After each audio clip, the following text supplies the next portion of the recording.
just gonna get right into it. We got one of Detroit's finest, Detroit legend,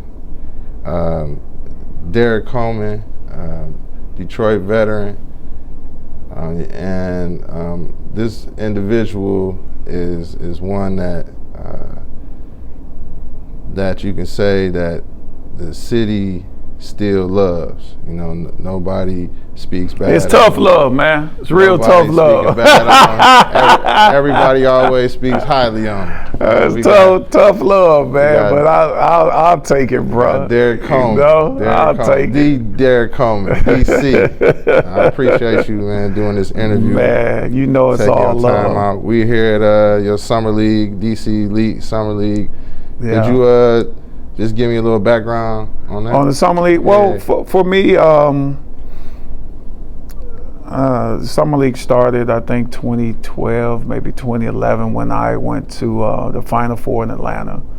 And I was in a coaches meeting, and they were talking about where kids were going to school at, you know, across the country. And so when they got to Michigan, we probably had maybe 4 or 5 kids that was going high D1 majors. And I stood up in the meeting, I'm like, man, that can't be right, you know, not where I'm from. Right.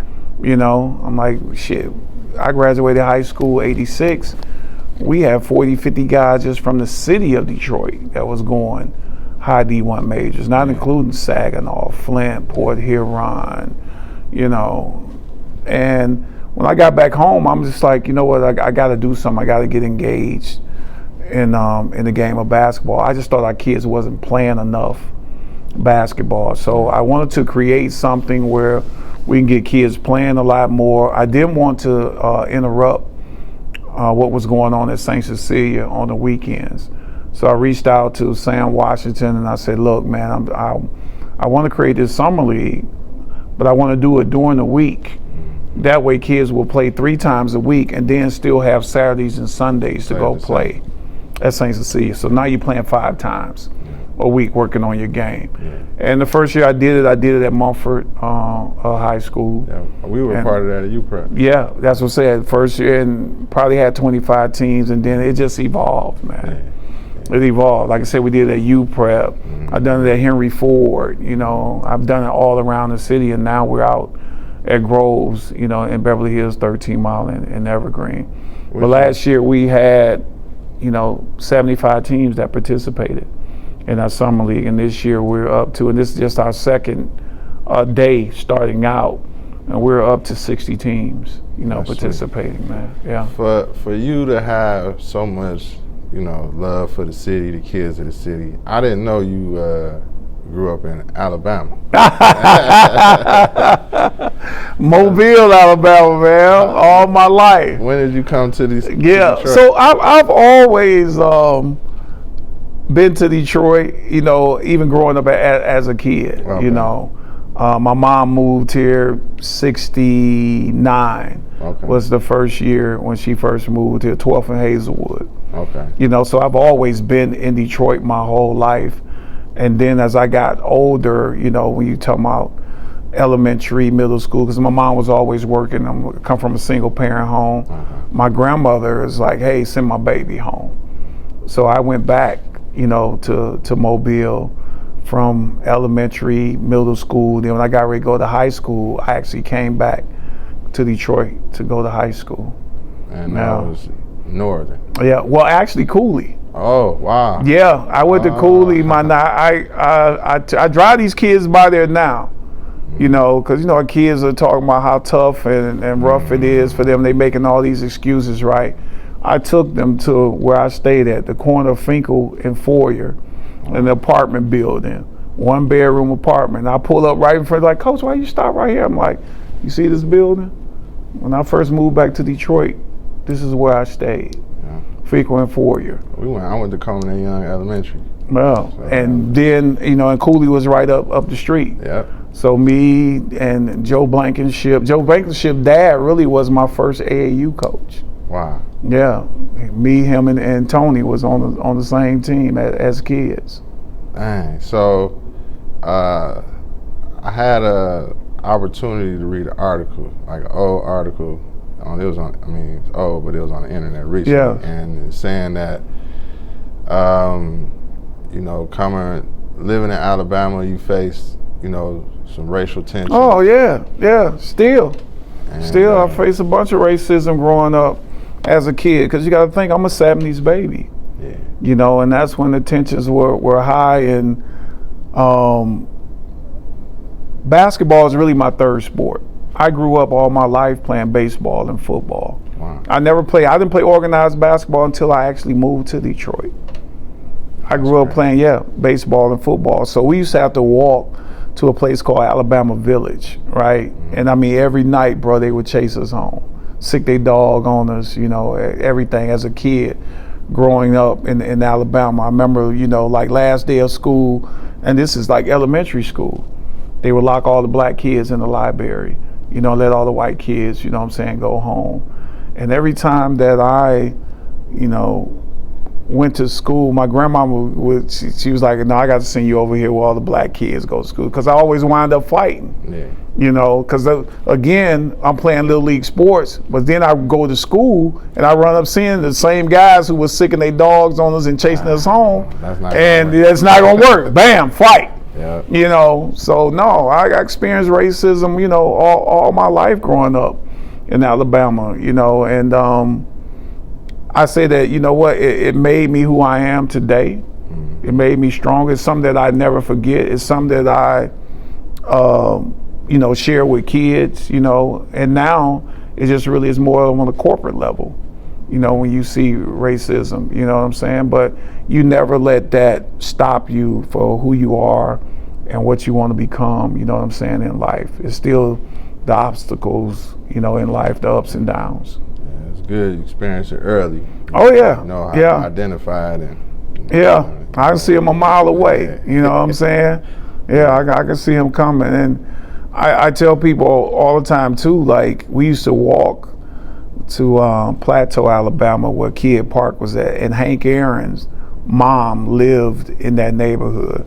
So every weekend we would go play baseball. We would go ring her doorbell, knock on her door, looking for Hank Aaron, you know what I'm saying, as a kid. Yeah, man. Yeah. That's crazy. Yeah, it is. That's a good story. Mm-hmm. So you played exceptionally well enough to get a scholarship to Syracuse.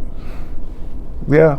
And well, just what you said, I share that story with kids as well, because I didn't start on my varsity team at Northern High School until my junior year of high school. You know, wow. Yeah. So you can't tell me what can't be done. Right. If you putting the work in. How tall were you when you were a freshman? I was probably maybe 6'3", 6'4". I just always constantly had growth spurts all my life, even when I was a kid. Mm-hmm. You know, I was always the tallest kid in class or whatever, but, you know, I can go 2 years and then you'll see me like, hey, man, like you growing some more, you know? Right. Yeah. Okay. But I've always had, you know, those growth spurts, but you know, getting kids to understand that, like playing the game of basketball, like I knew that was an opportunity for me, not to change my life, to get a free education. I'm the first one in my family to go to college, you know, through the game of basketball. So you can't sit here and tell me what can't, you know, be done, but you got to put your mind to it. Yeah, you got to lock in. Yeah, at an early age. Couldn't afford to go, you know, to all the basketball camps back then, you know, but for me, I always knew my life. I tell people I'm destined for greatness when you're talking about playing basketball, because I grew up playing against all the best guys around here. I'm in high school at Northern, and I'm playing against Antoine Jobert and Roy Tarpley, all the guys from Michigan, you know, all the guys from Eastern, all the guys from Western. We used to play at this gym called Belmont, right on Woodward and Belmont. So I grew up playing, and then all the pros would come in, you know, the Isaiahs, the Earl Curitons, and Rick Mahorns, and all those guys, Kevin Willis. You know, I played with Kevin Willis when I was a kid, and they was in college at Michigan State, Vernon Carr, you know.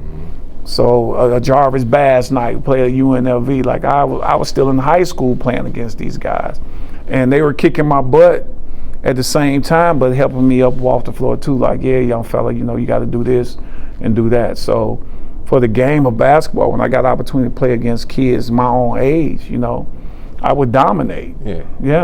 You had well more than enough experience. Exactly. Yeah, without question. Yeah. So, did you make it to the city championship? Anything in Northern? Yeah, we won the city championship. We beat Southwestern. Oh, okay. What year was that? 86. We played at Cobo Hall. I don't let T. Will and them live that down ever.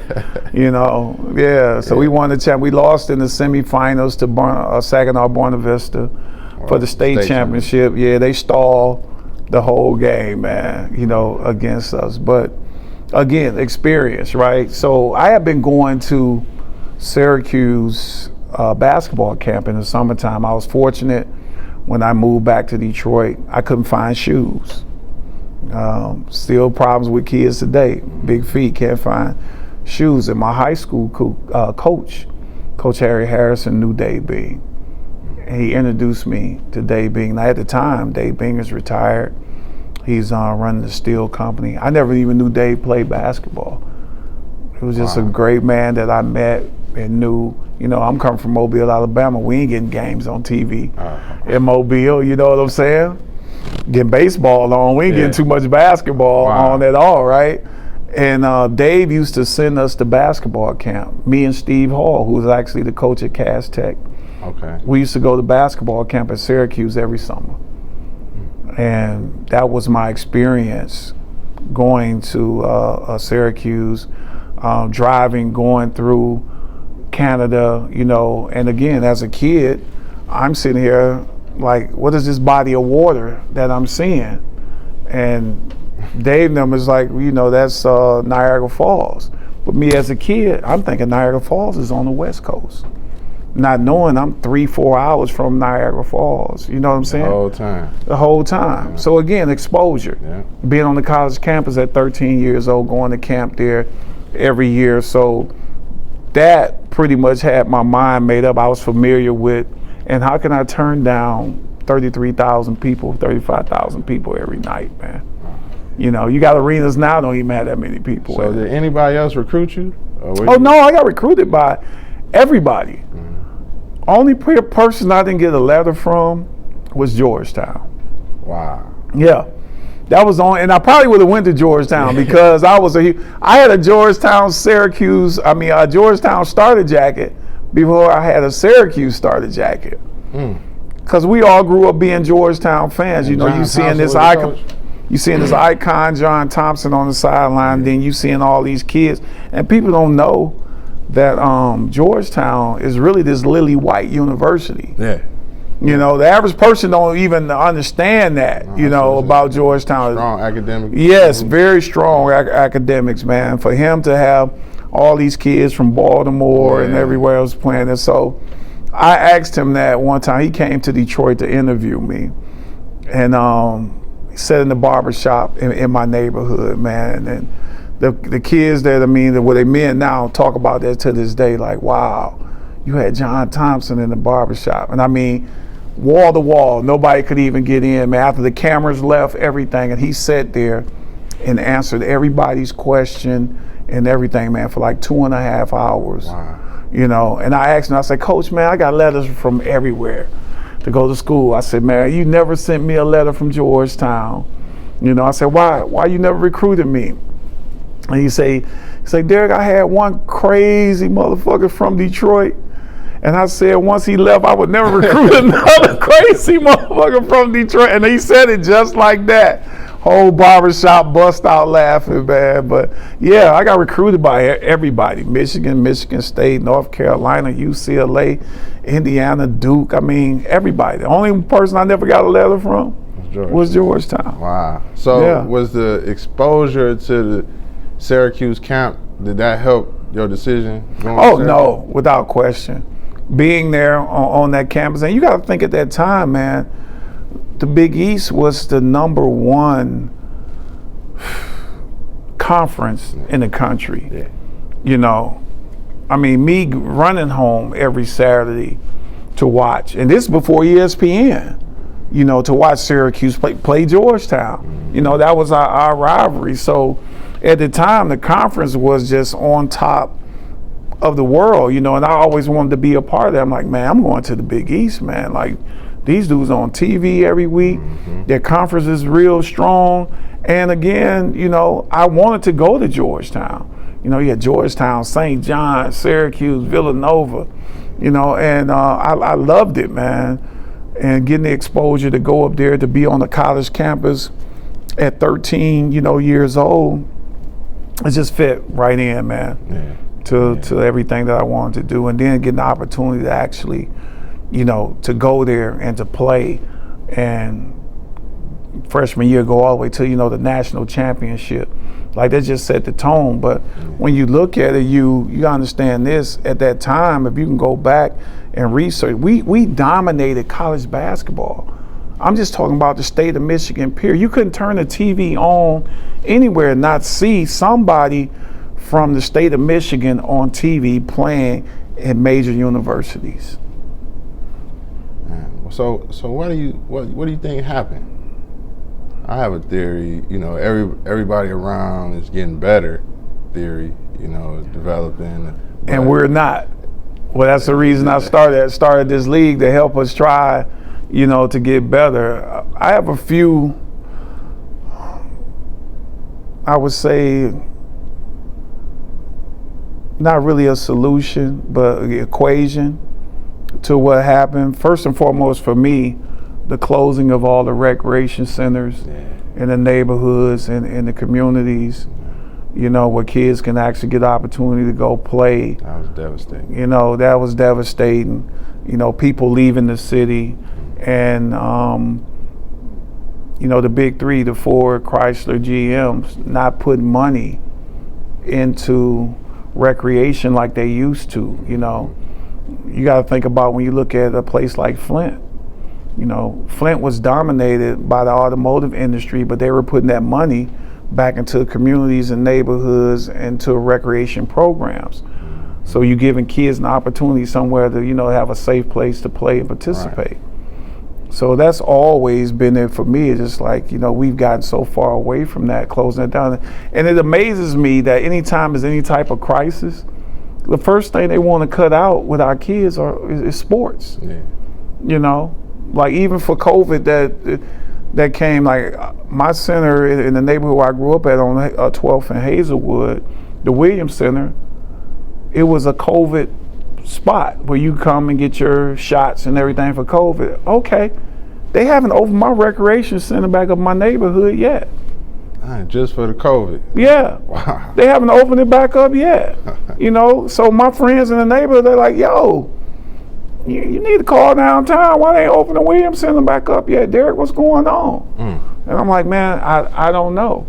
So what do? Now you forcing kids to the streets. You know, you force them because they don't have anything, all this built up energy that they have inside of them. What are they doing with it? So now I'm on the streets all day, all night. You know, so that's been my theory for anyway. For me, it's all by design. You know, it's even like right now with DPS, how Detroit Public School, city district, whatever, the community district. Yeah, DPS right? CD, yeah. So we DPS CD. So if we DPS CD, none of those schools become recreation centers. Those schools should never close. Anything that you want, if we become a community district, if that school's in my community, anything that I want and need, I should be able to go to that school and get it. Yeah, that's a district. You know what I'm saying? That's what the district is supposed to be about. You got healthcare, you got Henry Ford Health Systems in a lot of our school systems. Okay, if I got a cold or anything, I should be able to go to that school and get service. Yeah. You know, if that's the type of district that we're supposed to be, because a lot of our community centers are not open in our neighborhoods and our community. I mean, I watched my whole neighborhood where they eliminated all of the schools. You know, they talk about low enrollment. You eliminated Hutchins Middle School, Crossman Elementary, McMichael, who was down the street, Northern, where all of us went to school at. You know, you just decimated a whole, you know what I'm saying, community and talking about, you know, low enrollment. Northern, we always been Class B, you know, with enrollment. So when you speak about the community and neighborhood, I think, and I don't know if it's any other person, they say that you lived in the same neighborhood you grew up in once you got drafted. Of course, yeah, man. Again, image is everything, you know, and what you have to understand, again, in life, you know, society forces you to go different ways, you know, because you become successful in life, and then, you know, yeah, a lot of us want to branch out and do other things and stuff like that, but I'm not raised that way. It's not in my DNA and who I am as a person. What made you buy? What, you built a house, or you bought a house? So I bought the house next door to the house that I grew up in, and I remodeled it. And then I moved my aunt and uncle them into my house, and then I remodeled their house. But again, image is everything, because those kids walking from school every day, seeing me, again, I know my impact and who I am and what I represent for my community, for my neighborhood, for people. And I'm just showing them that, hey, I'm from the same surroundings that you from. I come from a single parent home. I got addicts in my family. What you want? You want heroin addicts, you want pill poppers, you want crack kids, you know what I'm saying? So I come from that. So you can't, again, it goes back for me, you can't sit here and tell me what can't be done, because how do we grow up in life, you know, we're gonna always make adjustments. So for me, it was always just about the image, you know, like, yeah, you can walk down the street and be like, hey man, you know, Derrick Coleman lived there, that's my homeboy. Right. So, you know, I had the full court basketball court in my back. All the kids played in my court, in my neighborhood. You know, they came to my court and played all the time. And you walking in the driveway, like, man, what is that? Hey, man, yeah, that's a Rolls Royce. You know, but you seeing that, but you're not seeing that just from the street guys. Right. You know what I'm saying? So again, image is everything. And I mean, and I don't knock the hustle on them.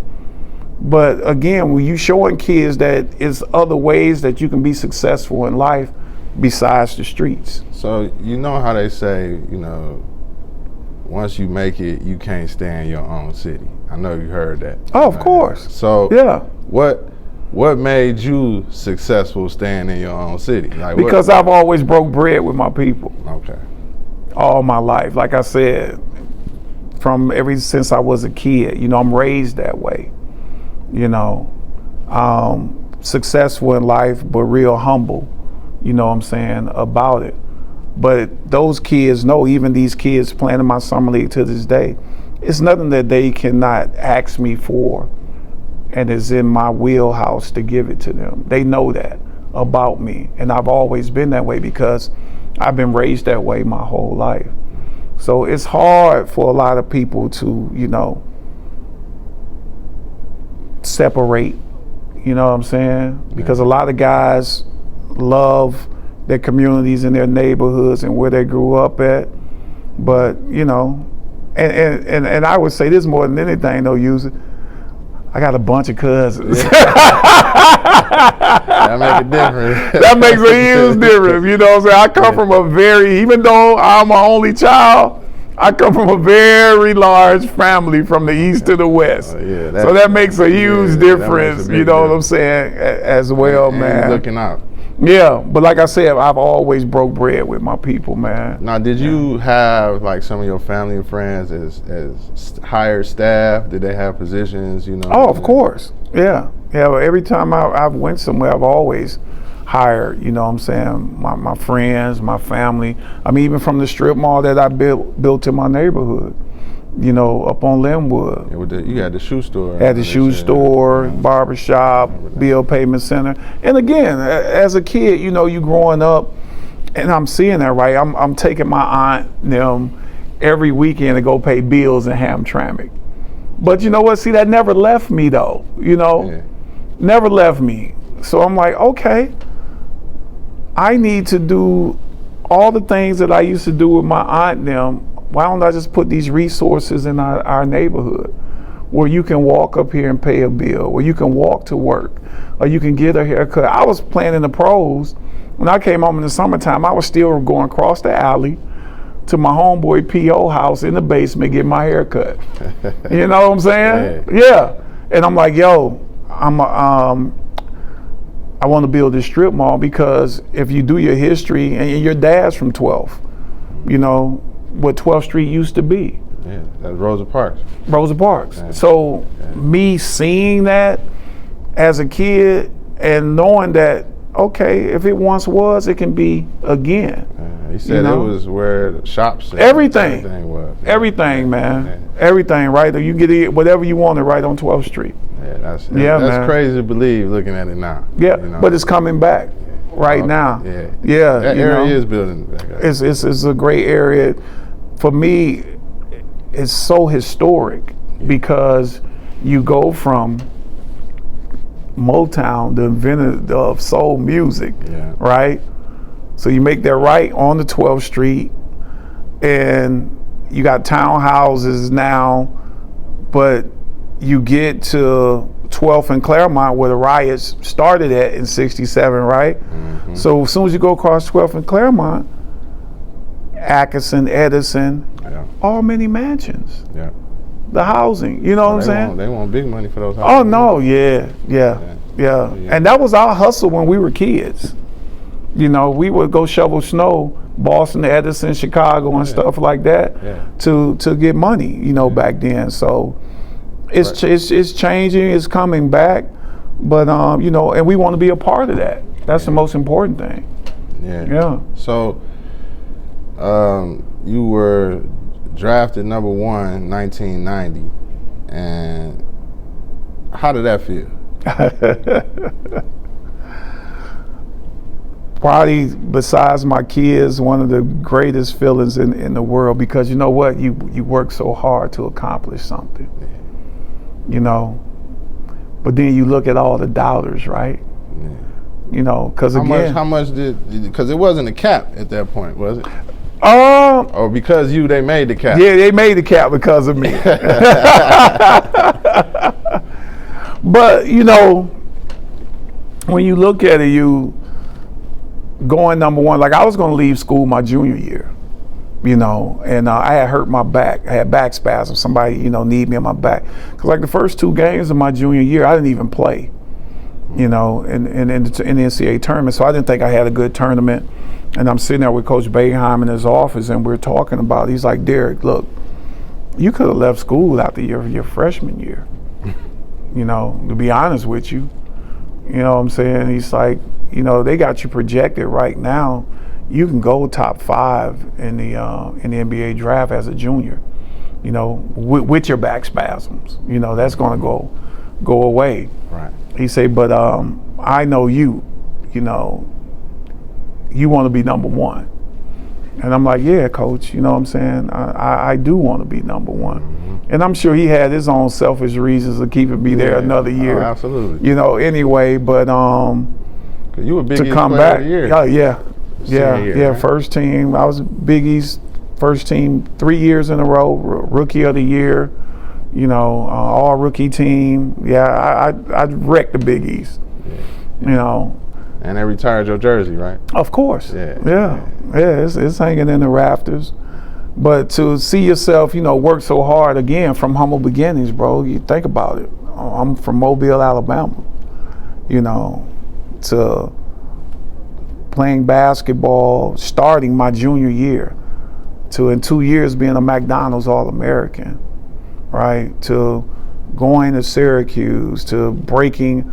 I'm top 10 in everything in Syracuse, scoring, rebound, assists, you know, field goal percent, whatever, in Syracuse's history. Yeah, you know, and to break all those records, not only just in Syracuse, but in the Big East Conference, you know what I'm saying, as well, and being drafted number 1 overall in the NBA draft, I mean, that's a huge accomplishment. And again, when you talk about Michigan, it was 6 guys from Michigan in the 1990 NBA draft. 5 of them went in the first round. I know Willie Burton was one of them. Willie Burton. So it's me, Willie Burton, Terry Mills, Lloyd Vault. Yeah, Lloyd Vault. Yeah. I think Mark Hughes, and I think Judge Scheffler or something. He went like the first pick in the second round. But again, Michigan, representing. At that time. So now, man, to that's a dream come true for me. But it starts all over again. You know what I'm saying? Because now you're in a professional market, and it's like, okay, you got to prove yourself. You're talking about the corporate side. Yeah, you got to prove yourself. Even the basketball side. Everything gets bigger. Then, the one thing I've always said, though, being drafted number 1, you go to the worst team in the NBA. So me going to New Jersey, my first year, we won 19 games. I don't think I lost 19 games in my 4 years at Syracuse. So that's the frustrating part about it, because you're not used to losing. And who was your coach? Bill Fitch at the time was my coach. Okay. And again, starting all over again. Yeah. So how long were you all able to turn it around? Because I know you got Kenny Anderson. Yeah, we got Kenny Anderson the next year. I won Rookie of the Year that year. We draft Kenny Anderson the next year, which I was trying to get him to draft Steve Smith, Billy Owens. You know what I'm saying? And they drafted Kenny, but see, Bill Fitch didn't want to play rookies, so Kenny didn't even play his whole rookie season. He played in spurt minutes, blowouts and stuff like that. Yeah. How you not play Kenny Anderson? Thank you. So did he treat you the same way, yo? He couldn't treat. I'm a number 1 pick. Yeah. But Kenny was number 2. See.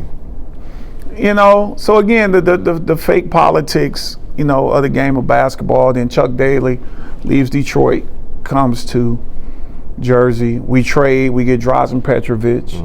And now, we starting to get some chemistry. We starting to play well together, as a unit. Yeah. We go to the playoffs to play, Cleveland. It was so crazy. We always wind up playing Cleveland. Then Cleveland would always lose to Chicago, and then Chicago would lose to Detroit. Yeah. That's how the Eastern Conference. That's how the Eastern Conference was. You know what I'm saying? But with me, Kenny, and Draz, man, we had great chemistry.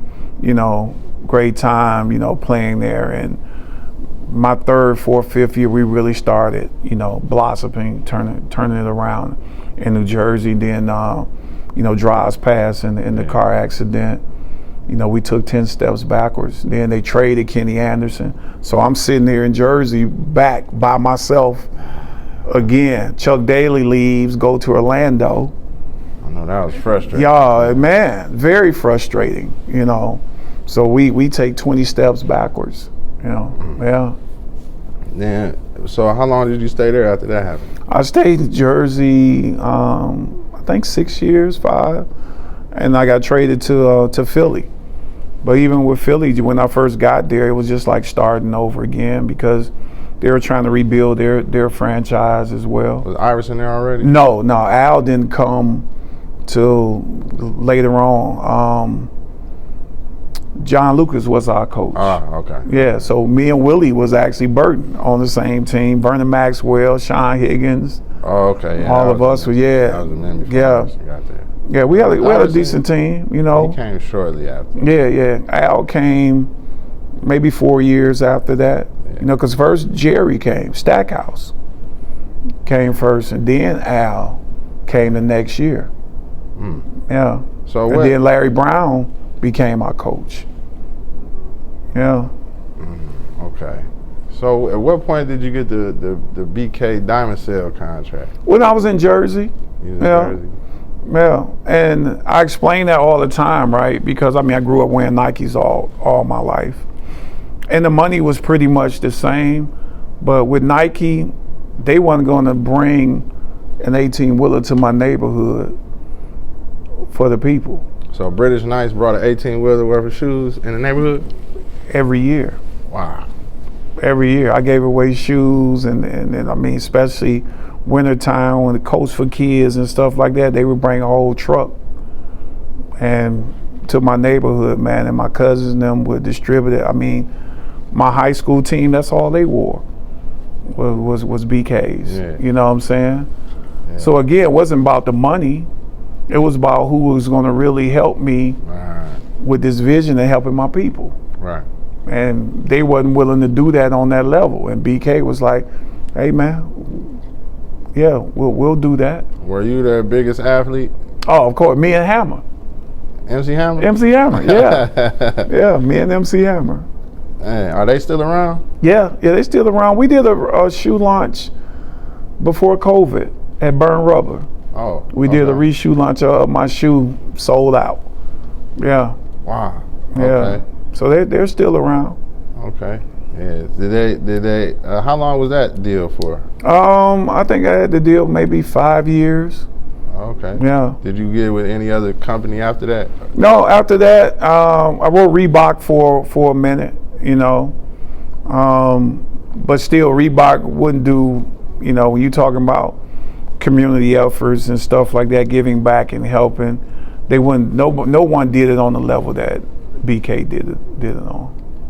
Yeah, that's major. Yeah, it is major. Like I said, it's never about no shoe is gonna make you run faster, jump no higher. Nah. You know. But again, when you sit in these meetings and you having these conversations, it's like, yo, it's not really about the money with me. I make enough money. It's about me helping my community, my neighborhood, my people where I'm from. Yeah. Are y'all willing to commit, you know what I'm saying, to that? Yeah. And like I said, Reebok or Nike never committed as much as BK did. Oh yeah, so I'm always salute them for that. Yeah, they're legendary. Yes, definitely. Yeah. So, totally, how many seasons did you play in the NBA? 15. 15. Yeah. So solid NBA career. And what was life like after basketball? Once it was the ball stopped bouncing. Well, you let me just explain it to you. First of all, the ball stopped bouncing is frustrating, right? Because it's the first time, you know, again, Larry Brown was my coach in Philly. Mm-hmm. So when the season was over with, I talked to him, you know, he's like, hey man, we trying to get you to come home, you know, to Detroit. So when I got traded to Detroit, you know, I'm excited.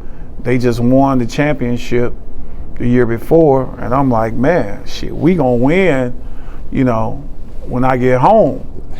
And, you know, to get home and not be able to play the sport that you love is more frustrating than anything. I could have sat on somebody's bench the next 5 or 6 years. I was probably only gonna play 2 more years, if that anyway. I could have stayed in Philly. Yeah. But to bring me home and not let me play, yeah. You know what I'm saying? Like, that will eat at me more than anything. You know, so to come home and not be able to play, and I wasn't trying to start or anything, you know what I'm saying? But now how you gonna sit here and tell me that Derrick Coleman can't play basketball no more? You know? Yeah, and when I'm crazy. looking at all of my teammates, man, we've been battling all our lives, you know what I'm saying? Elton Campbell, Tony McDyess, Rasheed Wallace, you know, all of us been playing against each other since we've been kids. You know, I'm not trying to start, man, but you trying to tell me I can't play no more? But see, that's the politics of the game that you guys don't get, you don't understand. You really brought me here just to waive me so you can create cap space. So, but you still got to pay me anyway. Yeah. So when I get waived at the All-Star break, you know what I'm saying? You still got to pay me. But I was just so frustrated. Probably the first time in my life I actually got frustrated with the game of basketball, because normally I'm always taking up for somebody. You know, my teammate, hey man, no, that's not right. You know, and the first time in my life it turned to me. And I was so frustrated with the game of basketball, man, that I didn't even want to play anymore. You know, I sat at home probably 2 weeks didn't go outside, nothing. And I could have went to Toronto to play. They called me. Houston called me, wanted me to come. Jason Kidd was in Jersey. He's like, man, come on back home, bro. Come on back to Jersey. You know what I'm saying? But it's the first time in my life I had actually moved my family back home to Detroit. You know what I'm saying? Had just put my kids in school, everything, And it was just so frustrating for me. I told my wife that. I said, she's like, baby, they called, they want you to come play. I said, babe, I'm done. She's like, what you mean you done? I said, I'm done. I don't want to play no more. Because of the fake politics that goes on in the sport that you guys never see. If it was just about basketball, man, you'll see so many guys still playing the game and enjoying the game. But when the fake politics come into play, man, you don't want to be a part of that, bro. And especially when you're not man enough to have a conversation with you. You know what I'm saying? Like man to man. That's the the frustrating part about it. Were they sending emails or sending? Oh no, they'll call. It was so crazy. My accountant called me. I'm like, Matt Rizik. I'm like, what's up, Matt? Hey, Joe said he been trying to get in contact with you. My number ain't changed in 30 years, bro. I still got the same telephone number. Joe ain't trying to get in contact with me. Well, if he is, get him on the phone. Put him on the phone. Yeah, what's up? Because, now it's the BS. Oh, man, oh, what you bring me here for, Joe? That was my first question. Why would you bring me home to Detroit where I got the first time in my life the opportunity to win an NBA championship? I said, that's the case. I could have stayed in Philly. I was only going to play probably 2 more years. Anyway, still starting, still averaging a double-double. Yeah. And so you brought me home for this in front of my people? Like, really? So it frustrated me so much, man, that I didn't even want to play the game of basketball anymore. So like I said, I probably sat at home for about 2 weeks. But, in the back of my mind, I've always been an entrepreneur. I come from that. My family comes from that. So I always knew that, business-wise, developing stuff and owning real estate and stuff, that's something that, I always wanted to do. So I just really got engaged in that, and I learned that from being around, from Mayor being around him, all my life. So again, that strip mall is something that I had planned out years before that. I used to come home and work on it every summer, and then go back and play. And I didn't want it on Linwood. I wanted it on 12th Street. Right. Because that's where we went to the stores as kids, on 12th Street. But there was a property there that the guy would never sell me. The building had fell in, condemned, everything, and he wouldn't even sell me the property. So that crabs in the barrel mentality, man. What you gonna do with that? Nothing. What does it look like now? No, they tore it down. Yeah, of course. It's a vacant piece of property right there. And I still got my plans at home, of putting restaurants right on the corner of 12th and Claremont. Because again, I love history.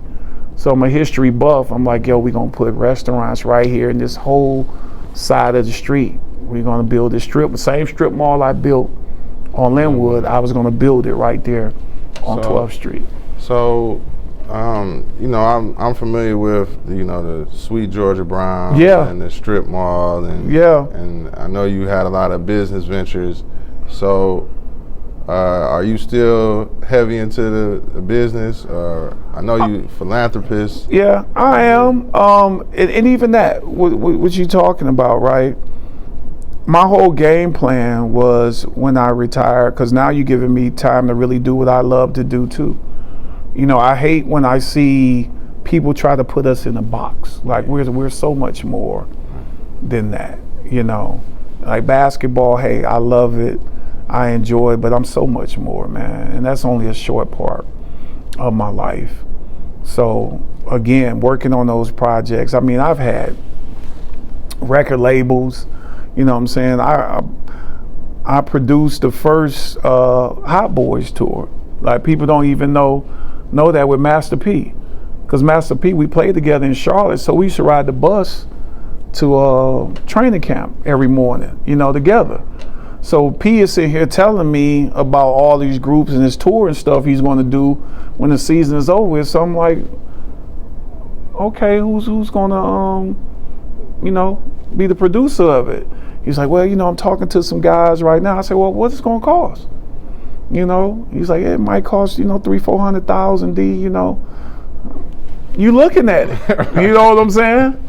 So yeah, I promoted the whole Hot Boys tour, man. Oh wow. Yeah, man. So I've always dabbled in and out, of entertainment and business and stuff like that. My game plan, even coming back home, was really to be able to stake my claim in the city. That's why I bought Sweet Georgia Browns and opened a restaurant, because again, I'm a community guy. Like I said, man, it's nowhere I can go, people got love for me. Right. Because I've always had love, break bread, with them. So I'm like, I'm going to establish what I'm doing in the neighborhoods, but I also want to establish myself downtown to let them know that I'm serious about what I'm doing. And we had a project right next to Shane Park called the Watermark. We're going to build condos right there. The lot is still empty right next to Shane Park right now. We had 250 units right there. We had already pre-sold 79 units. And then the recession hit. Banks came back in, took their loans back. Is it still opportunity? It's still opportunity down there. It's just, can you get the resources to actually do it? So I still look at, being engaged and involved in real estate. For me right now, my main goal is building my own facility. Gym. That's it. That. Yeah, because that's the only way I figure it's needed, but that's the only way I figure that we can control the narrative and what we're doing. I agree 100%. You know what I'm saying? I agree. Like I said, I got 65 teams playing in this summer league, and we got 25 middle school, elementary teams that's going to play on Saturdays. So imagine if I had my own facility, what we can do. So that is my goal in life right now, is to keep building this brand and what we're working on here, and to add in the educational component to what we're doing. We had conversations on mental health Monday here with my man Lindsey Huddleston, with SPS.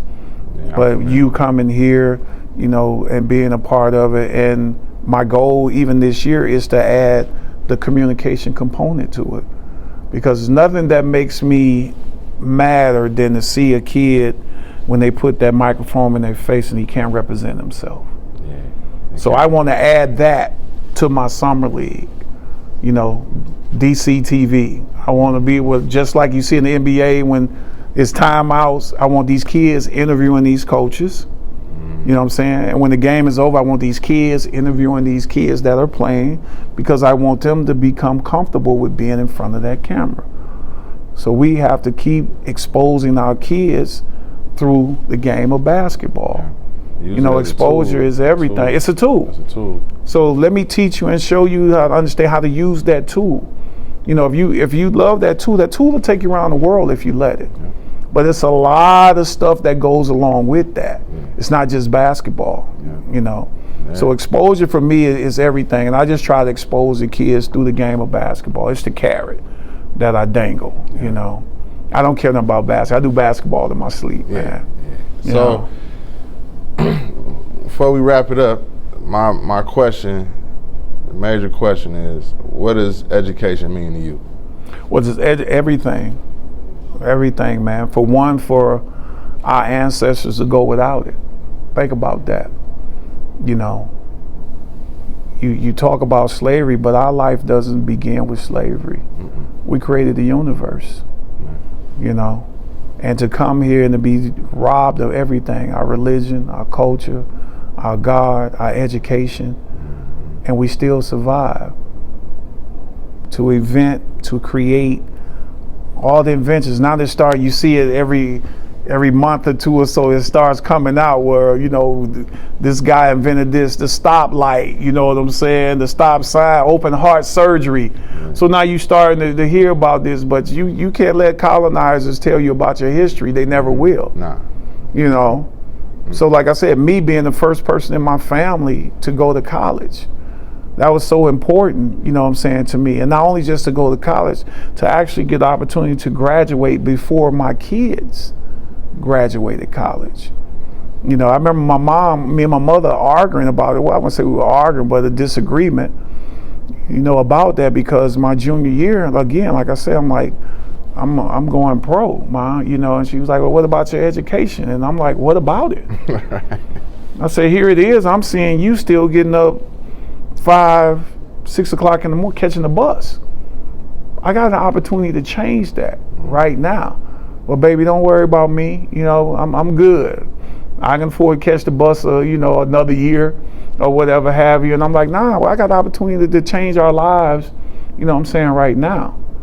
So me going back to school and, you know, 12, 6 credits from graduating, you know, my senior year. And I never told my mother that, you know. So even when I get drafted, you know, #1, first thing I heard mouth was like, oh, when you going back to school? And I'm like, school? For what? You know? So she understood. She understood it, you know, and again, I understood it, but at the time, it was just on the back burner. Yeah, you got. Like, I'm gonna get back to it, but it's a lot more other stuff. I got to, you know, I got to make sure you good. I got to make sure my aunt, my uncles, you know what I'm saying, are good. I got opportunity to change that. Like right now, this is what we've been fighting for. Right. You know, I see my uncle raise 15 of us in a 2-family flat. You know what I'm saying? 1 check. Right. So I got an opportunity to change that right now. I'm gonna get back to it, Mama. Right now, nah. Yeah. This is what's important, you know what I'm saying, to me. I can always go back to that. Yeah. So even when I was playing, when they came out with, you know, taking classes online, I never told my mom that I'm taking classes on, you know, online and everything. And I get stuck, man. 6 credits, statistics. Yeah. I hated it, right? So I'm having a conversation one day with Benny, because Benny White is asking me that, like, ain't you finna graduate, man? I say, B, these damn statistics is killing me, man. I can't do it, man. And the simplest thing that he said to me made me change my whole attitude about it. He said, you looking at it the wrong way. I said, well, how should I be looking at it? You know, he's like, break it down, Derrick, in basketball, in stats. When he said that to me, it clicked with me just that quick. And, you know, finish. So, you know, they wanted me to come and walk across stage again. It's not who I am, because I didn't want the whole light to be on me. I know if I went back to Syracuse and walked across stage and graduate, it's gonna be about Derrick Coleman. Yeah. I didn't want that. I'm like, man, mail me my degree. So it's Mother's Day. I took my mom out for Mother's Day. You know, my aunts and everybody was sitting at the table eating, and I had my diploma wrapped. You know, so I'm like, Happy Mother's Day, Ma. You know, give it to her. And she's like, what is this, a family picture? You know, you and your kids and your wife and stuff. I'm like, yeah. And she pulled it and she seen it, man. She started crying. She was like, wow. I'm like, yeah. You know, and again, man, education is everything, man. We have to keep pushing, moving the envelope, man, for our kids, and just getting them, you know what I'm saying, to understand that, because again, they making it so tough for them. And do you feel that even though through all your athletic success, you obtaining your degree, do you think that was, I'm not gonna say just as important, but do you think that helped you? Without question. Because, you know, I believe in life that anything that I start, I have to finish. And I learned that again through my grandmother. My grandmother never let me quit. I remember quitting baseball. I told you baseball my first love, right? So I used to play first base. My coach, I don't know, for some reason, moved me to the outfield. Yeah. I'm out here in this hot sun, Mobile, Alabama. You know, I got my glove over my head, everything. Ain't nobody hitting the ball out here. So I'm bad, man. I'm mad. I'm like, yo, I quit. So I'm walking home. So, you know, walking up the street, and I'll never forget my coach. He had a yellow Volkswagen. I seen that Volkswagen parked in the driveway, man. I'm like, oh shit. Right? So now my walks become real slower than it was, right? So when I get there, my grandma standing on the porch talking to my coach. Oh, coach, don't worry about it. He'll be there tomorrow, you know what I'm saying? So my coach turned around like, hey, see you tomorrow, Derrick. That's all he said to me. Bro, that's probably one of the worst beatings I ever got in my life. So my grandma was like, why did you quit? And I'm like, Mother, I've been playing first base all my life. They moved me to the outfield. Why did you quit? That's why I quit. Man, my grandmama told me up, man. Told me up. She said, you can quit. You can quit when baseball season over with. You're not going to quit right now. You got to finish what you started. Yeah. And that taught me a lesson as a kid growing up, man. Always try to finish, you know, what you started out to, man. And it feels a lot better, too. Oh, yeah. You know, like I said, to graduate from college to be first, think about that. Man. But I look back. You didn't have to, really. Yeah, I didn't have to. I didn't need it. Because a lot of my guys, you know what I'm saying, what? You know, what I need with a degree for? Yeah. You know, and it's just a purpose, you know what I'm saying, for me. But again, I'm a person that I always look back at us as a whole. You know, like all that we've been through in life, to not be able to read and write. You know, it's so crazy. Like every time it's time to vote, my mama would call me like, you better take your ass over there to that neighborhood and get them motherfuckers to vote. Yeah. You know, for the right. We stand on the shoulders of our ancestors. Those that come before us. Those that come before us, yes. And I truly believe that, you know what I'm saying? So, no, man, education is always important to me. And again, I use the ball just as a carrot that I dangle, but I always try to educate these kids and expose them to everything, because I feel that, you know what? If we're not doing our job, no one's going to do it for us. That's why I always say, if not us, then who? Yeah. Because nobody's going to take time out for our kids. Nope. So we got to take time out for them. And I know we're not going to be able to touch them all, but the ones that we do touch, you know. And again, I ask them all the time, hey, man, y'all don't owe me nothing. If you ever become successful in life and what you do, help somebody else. Yeah, that's all you can ask. That's all I ask. Help.